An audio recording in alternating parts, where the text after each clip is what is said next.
Magandang araw! Ngayon po ay ka-25 ng Setyembre, taong 2013. At para sa ulo ng ating mga nagbabagang balita, bakbakan sa Zamboanga City, patuloy pa rin. Bagaman nga po ito ang ika-17 araw ng bakbakan sa pagitan ng MNLF at tropa ng ating gobyerno, hanggang sa ngayon ay hindi pa rin ito nawawakasan.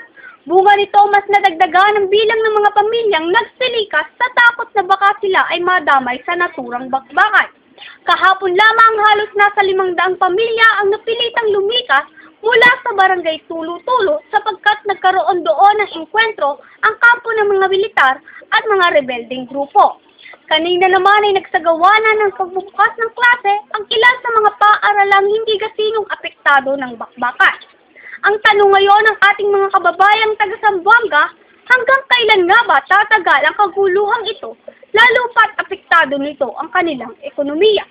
Dumako naman tayo sa ibang balita. Senador Jinggoy Estrada nagsalita na tungkol sa pagdawit sa kanya sa issue ng pork barrel. Usap-usapan nga ngayon ang naging speech ng senador kung saan nabanggit niya ang ilang pa sa mga kapwa niya senador at congressman na di umano'y kailangan ding busisiing maigi ang paggamit ng kani-kanilang mga pondo. Hinaing ng senador bakit sila lamang ang idinidiin sa issue, gayong karamihan naman sa opisyal ng pamahalaan ay may mga questionable paggamit ng kani-kanilang mga pondo. Sa huli, hindi binigyan linaw ni Senador Jinggoy Estrada kung talaga bang sangkot siya sa naturang issue.